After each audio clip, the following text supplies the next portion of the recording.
This lady I adore. She is a former talk show host at KGO Radio. And she's now doing some work at KCBS Radio, which is really cool. In fact, I've gotten some reaction from people going, it's so much fun to hear Pat on KCBS. And welcome her now. It took a lot to get her here. We had to coax her, so be nice. The great Pat Thurston, everyone. Hey. Oh, it's so good to see you. Hi, Kimmy. Hi. And that guy, the British guy, wasn't he fantastic? Yeah. He's terrific. Yeah. Yeah, he's really cool. Very, very cool. Pat, we adore you, and I'm anxious to get caught up with you on those things that you can catch us up with, and then maybe we can get your take on a few things that are going on in the world. Okay. Tell me what is happening in Pat Thurston land. Well, I am working at KCBS, so I'm a news anchor. So I don't really get to engage one-on-one with the audience. I do get to interview some newsmakers, which is cool. And I'm delivering the news. And so it's great to be in San Francisco and to continue in broadcasting. And I really like it. And I hear from a lot of the former KGO people a lot. And that's really fantastic. Some of the regulars like Eid regularly contacts me about something Egyptian. And yeah, he's always sending me stuff too. Look at this started in Egypt. Yeah, whatever it might be. Fill in the blank on what this is. Yeah, exactly. Exactly. Yeah. As you made that move into KCBS land and as a news anchor, and I know that's not your, what you've been doing, and I know you enjoy the longer form talk show as well. But has there been, are you more connected in a way to the community because you're seeing and hearing news events in the city? There's so much going on. There are all of these retail closures. We just talked about the Nordstrom closure, for example.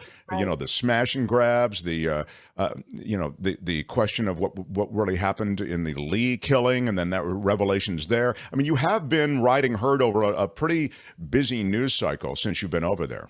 Yeah. And the thing is, we don't just do local, but we do an awful lot of local. But we did a lot of local when we were doing talk radio too. This is a little different because the emphasis is on bringing the news story to the listeners.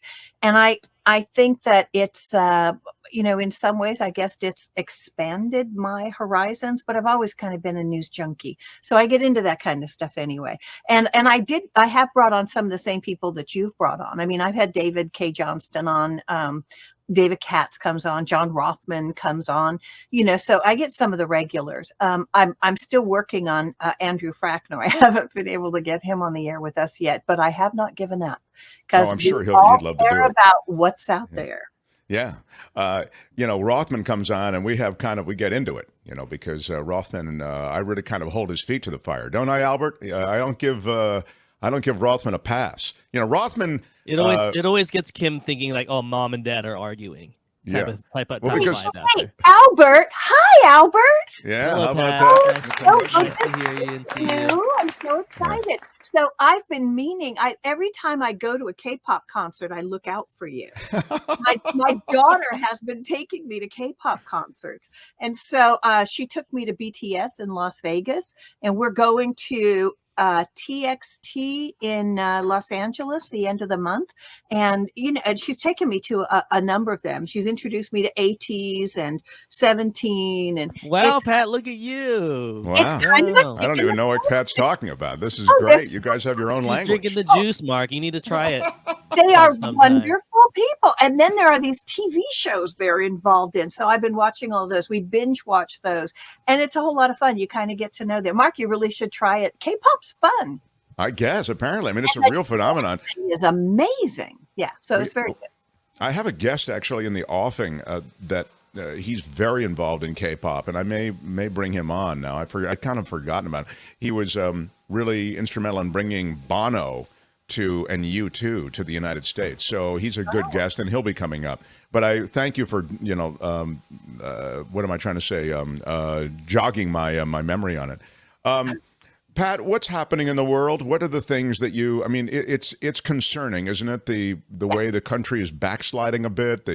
the reversal of Roe, and yeah, I mean, it's you've got the activist Supreme Court judges who are really committed, it would seem, to transforming the nation. You have one party in the Republican Party held hostage by the extreme right, which is really just about, as Anthony was saying before, kind of owning the libs. I don't even know that it's underpinned by any sort of real political philosophy. Yeah. I wonder if you can give me your takes. There are a number of things that are going on which I find concerning, and it kind of gets all down to there have always been kooks, and there have been kooks no matter which way they lean. There have always been kooks. But the kook faction seems to be increasing. And one of the problems is it's difficult to combat the kookery with facts, because even when you have the facts, they find some way to indicate that they're not going to believe that, no matter how much documentation, no matter how much proof you have about the facts. They're not going to believe it because somehow it's the deep state that's created it, or somebody who's pulling the strings, and it's just nonsense. So there's that. There's a lack of patriotism. And I mean that sincerely. And I mean that in terms of not only the cozying up to Vladimir Putin and anything that Putin does these days, but also the rejection of the founding of this country, the founding documents. Of course, we will always have as part of that founding the horrible scourge of slavery. But the founding documents were pretty amazing. And that Donald Trump has said, and others within the Republican Party, that faction, I don't really consider them Republicans, that faction of the party, they call themselves Republicans, but they're really not, who reject the Constitution, who believe that there should not be a Constitution. And then that connects with ethics. And for one branch of government, we have three equal branches of government. And yes, there is a separation of powers, but you know what there also is? There's supposed to be the ability to monitor one another, so that every branch of government sort of keeps watch on the other. So no branch becomes dominant over the other branches of government. They're supposed to be co-equal. And when you have the Supreme Court, who they claim they have ethics rules, but who seem not to care about abiding by those rules, or being transparent about what those rules are, or telling us about when people have been held to account under those rules. As a matter of fact, the Chief Justice, when asked recently, indicated that he's not aware of any time any member of the Supreme Court has been questioned about ethics violations. So there are the people in the background, the people who leaked. Oh, they're vile individuals. Those are people who are unethical.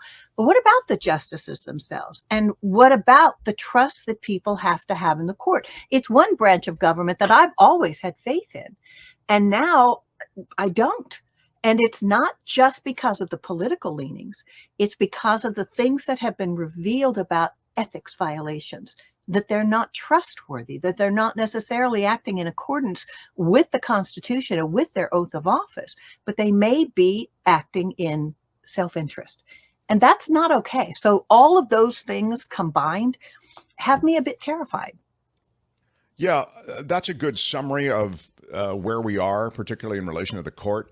It's immensely troubling. I was always, and I made this point to David K. Johnson, I think yesterday, I was always troubled by the fact that Clarence Thomas, I mean, first of all, they're clearly activists. They're radical activists who lie through their confirmation process. I've made this point months ago. I mean, this idea of something, oh my God, I'm shocked there's gambling going on in my establishment. I'm shocked that these guys who lied during the confirmation process then become activists and then operate with an agenda once they get into the high court.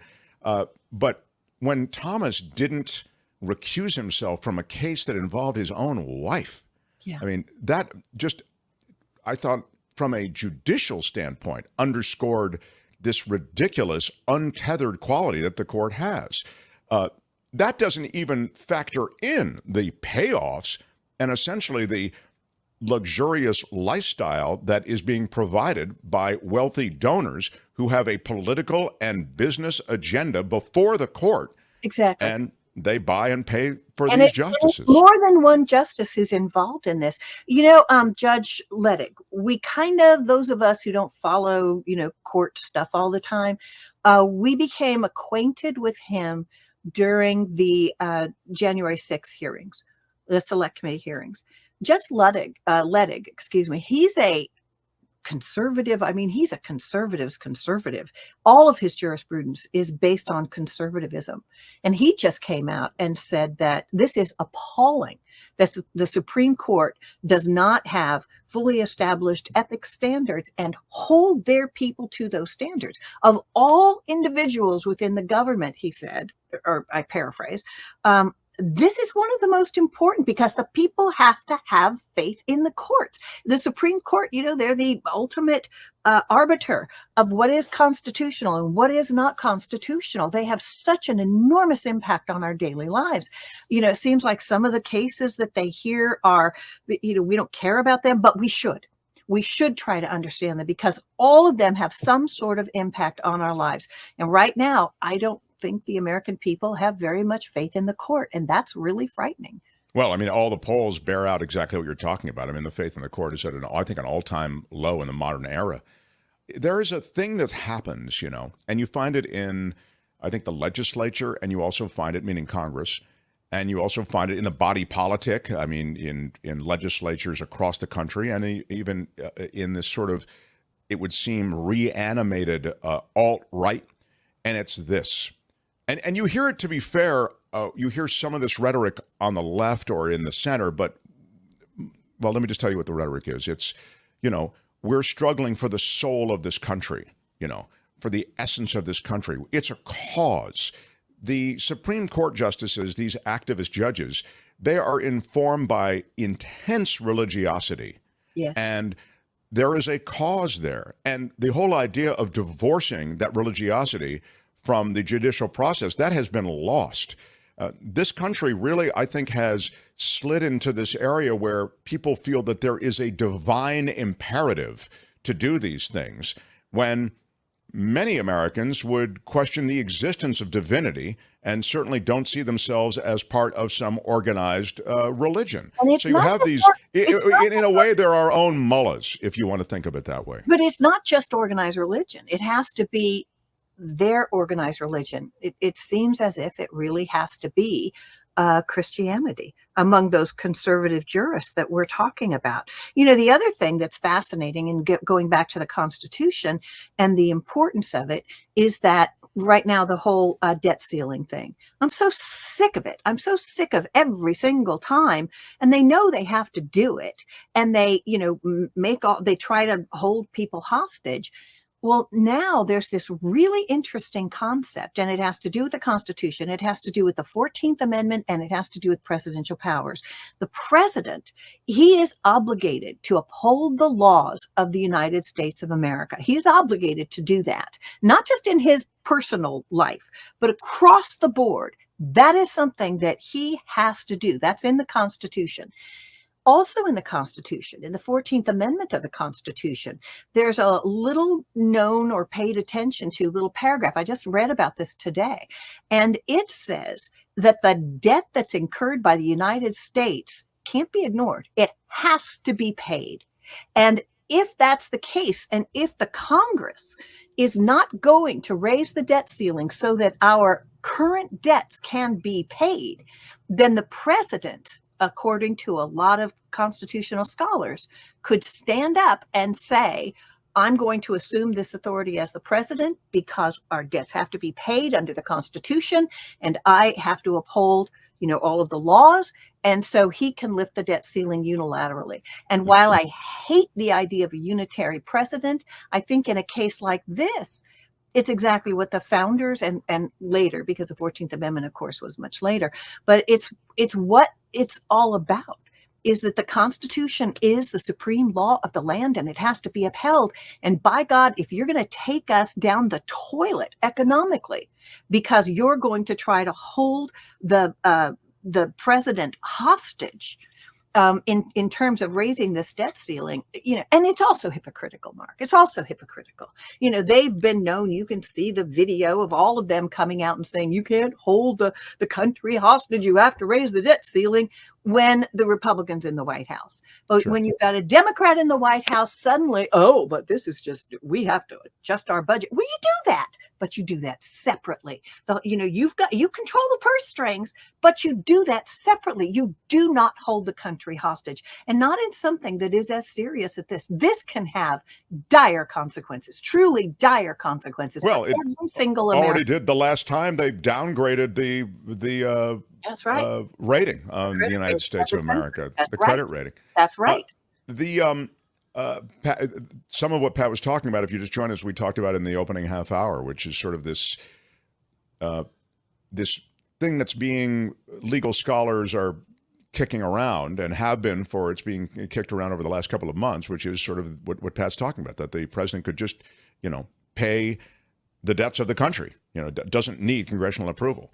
And don't you want to see the president stand up and use his constitutionally granted powers when it would be so enormous in terms of protecting the nation? And it would also, put those people who are just committed to this vile system of politics where it's their way or the highway, it would put them back on their heels. Sort of like Disney is putting DeSantis back on his heels. Right, it's true. I mean, that DeSantis is really getting a heavy helping of medicine, isn't he?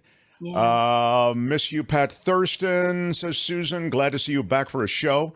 Let's hope the Democrats can save us and we will pay our debt. The Republicans aren't governing. They're destroying things. There is a sense of kind of just terrorism in the GOP. And I'm not some guy who signs on to everything the Democrats do either. And I've been very disappointed with Joe Biden. Now, you might imagine I'm a little disappointed because he's not radical enough.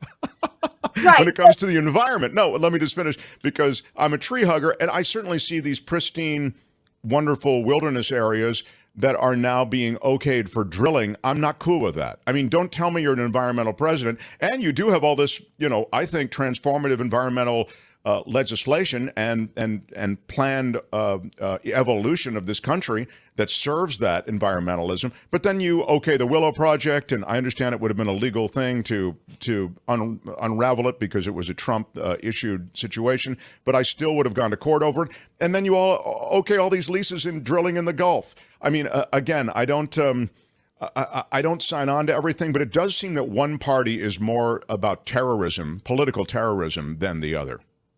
The thing is, and a lot of Republicans thought that DeSantis might be the person who would rescue the Republican Party from the kooks that have kind of taken over. And it is unfortunate that it's not all of them. It's not even a majority of Republicans are like that.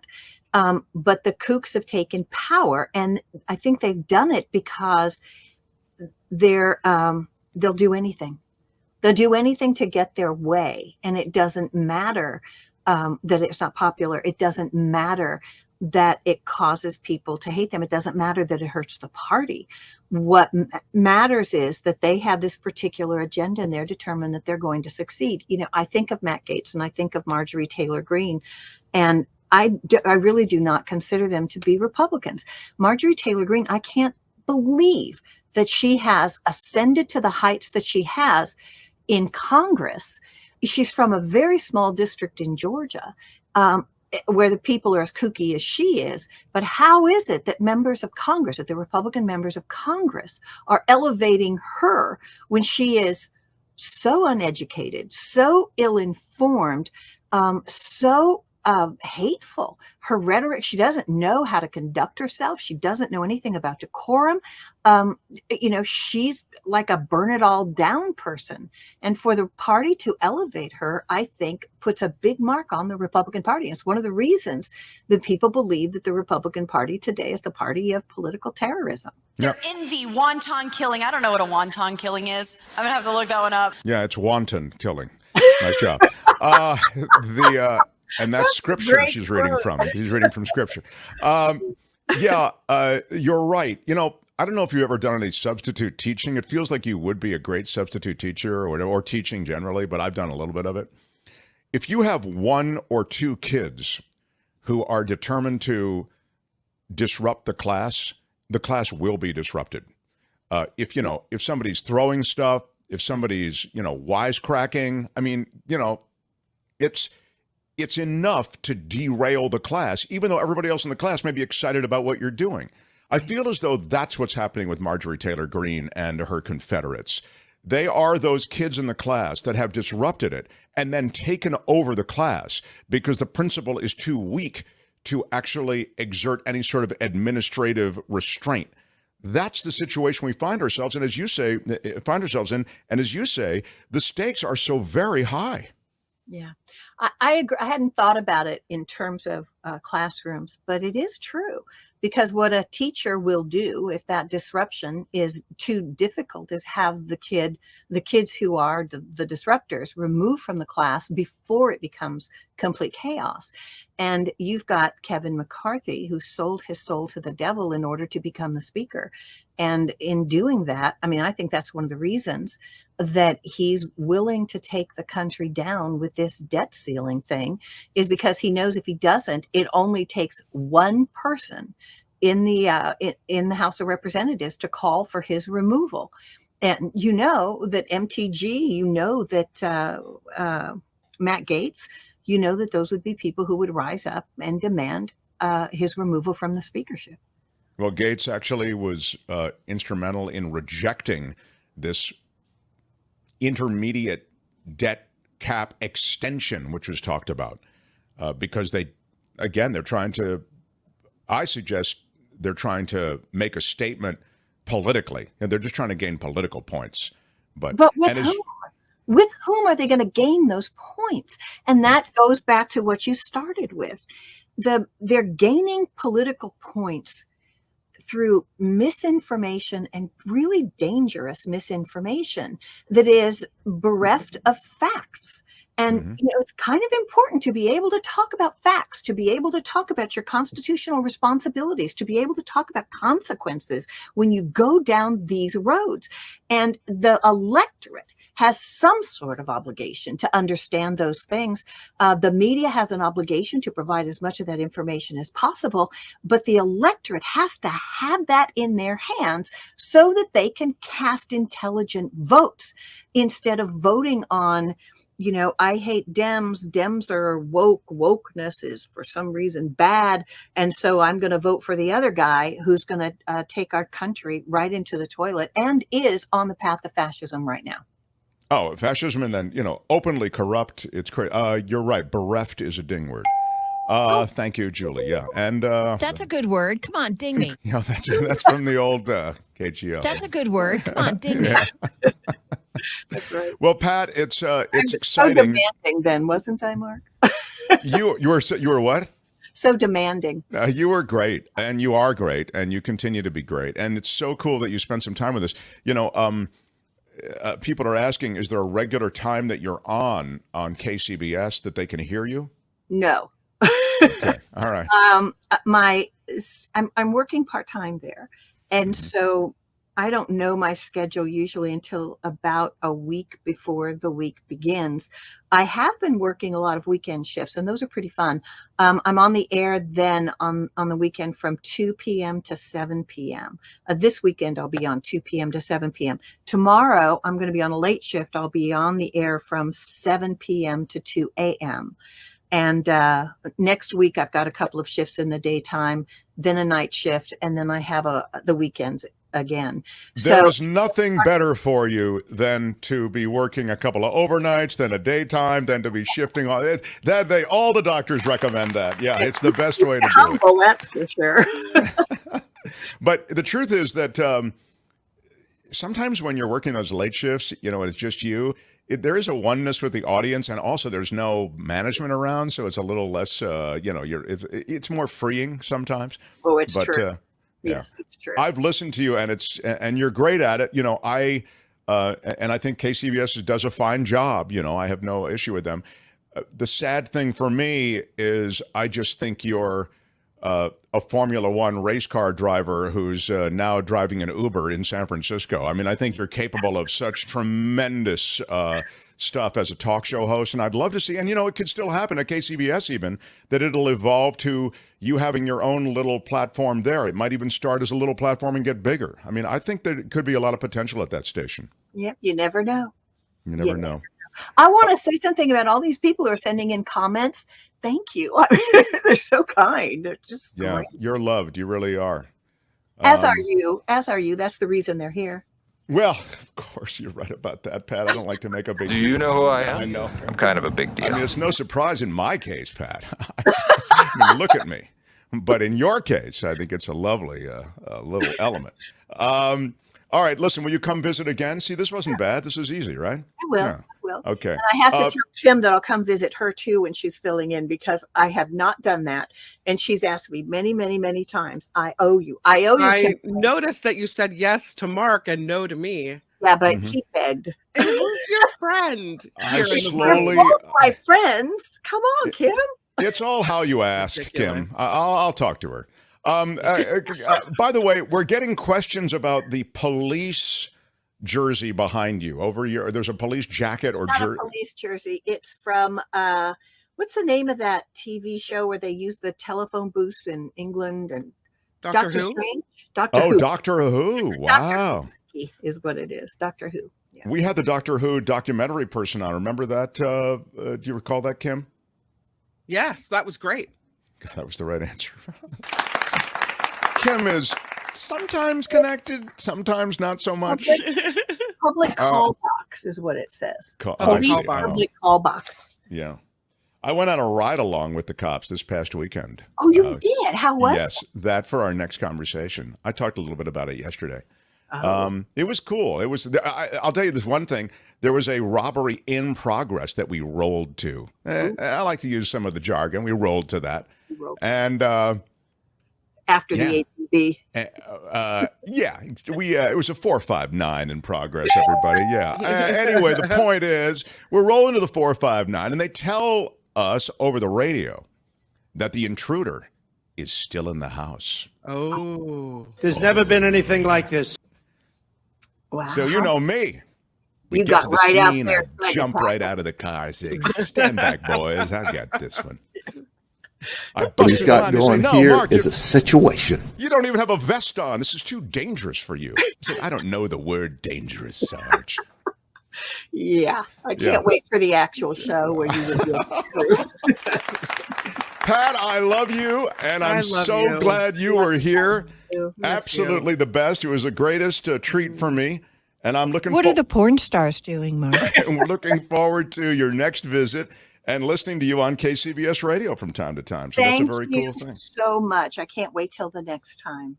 All right, Pat. Our love to you and the family. Bye. Bye-bye. Pat Thurston. Hi, it's Mark, and I thought that was great. Hit the notification bell. You'll know whenever there's a new video being dropped, and please subscribe to our channel to help us save the universe.